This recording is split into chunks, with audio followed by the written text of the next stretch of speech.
இன்னைக்கு நம்ம அஸ்வாஸ் ஹிஸ்டரி சேனலை தமிழில் சிறுகதைகள் மற்றும் கதைகளின் ஆசிரியர்களை பற்றி பார்ப்போம். நம்மளோட சேனலை சப்ஸ்கிரைப் பண்ணாதவங்க சப்ஸ்கிரைப் பண்ணி வைங்க. அப்போ தான் அடுத்தடுத்து போடக்கூடிய வீடியோஸ் உங்களுக்கு நோட்டிஃபிகேஷனாக வரும். தமிழின் முதல் சிறுகதை குளத்தங்கரை அரசமரம். ஆசிரியர் வாவேசு ஐயர். முதல் சிறுகதை தொகுதி மங்கையர்க்கரசியின் காதல். இதோட ஆசிரியர் வாவேசு ஐயர். சிறுகதையின் தந்தை வாவேசு ஐயர்.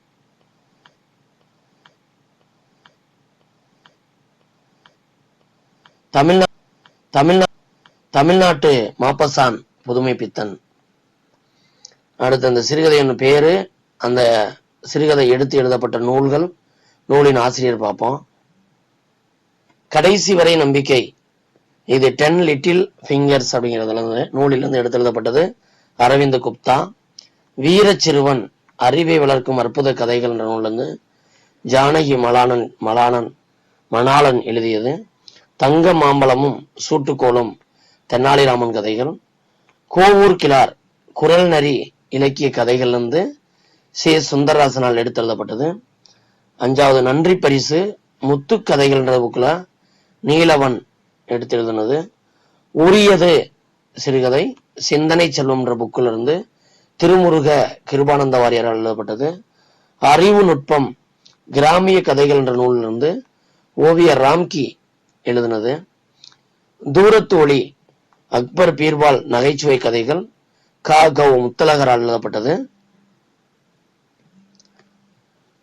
நிலைத்த செல்வம் கல்வி செல்வம்ன்றது பண்பை வளர்க்கும் பண்பாட்டு கதைகள் எடுத்து எழுதப்பட்டது. நண்பன் மரியாதை ராமன் கதைகள்ல ஓவியர் ராம்கி. கொடைக்குணம் அப்படிங்கிற சிறுகதை தாத்தா பாட்டி சொன்ன கதைகள் யூரன். ஆவணம் அப்படிங்கிறது மரியாதை ராமன் கதைகள் பழனியப்பன்.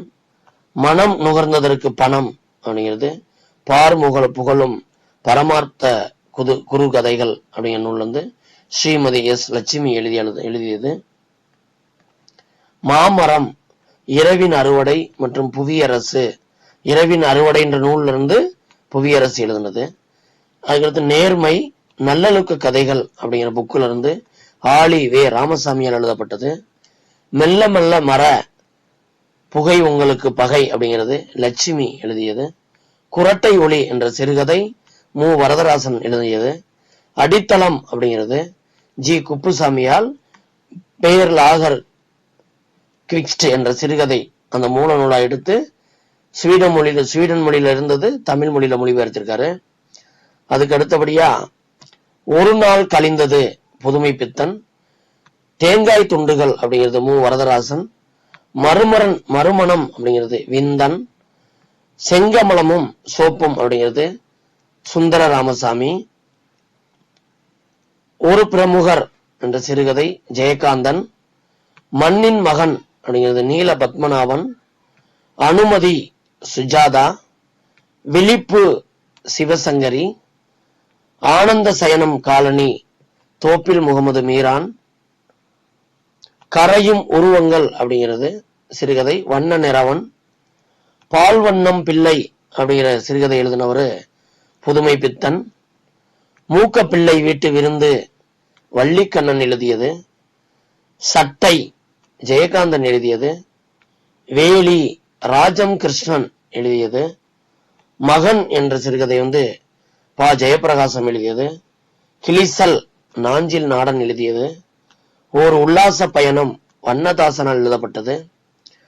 ஒவ்வொரு கல்லாய் அப்படிங்கிற சிறுகதை கந்தர்வன் எழுதினது. மண் ஐயங்கண்டன் எழுதியது. பழிக்கு பழி என்ற சிறுகதை தான சேனாதிபதி என்பவரால் எழுதப்பட்டது. இந்த கதைகளும் ஆசிரியர்களையும் நோட்ல எழுதி வச்சு படிங்க. கண்டிப்பா அந்த டிஎன்பிஎஸ்சி டிஆர்பி தேர்வுகளுக்கு கேள்விகளா கண்டிப்பா வரும். இந்த வீடியோ பிடிச்சிருந்தா லைக் பண்ணுங்க, உங்க ஃப்ரெண்ட்ஸுக்கு ஷேர் பண்ணுங்க, நம்மளோட சேனலை சப்ஸ்கிரைப் பண்ணுங்க. அடுத்தடுத்து போடக்கூடிய வீடியோஸ் உங்களுக்கு நோட்டிபிகேஷன் வரும். நன்றி.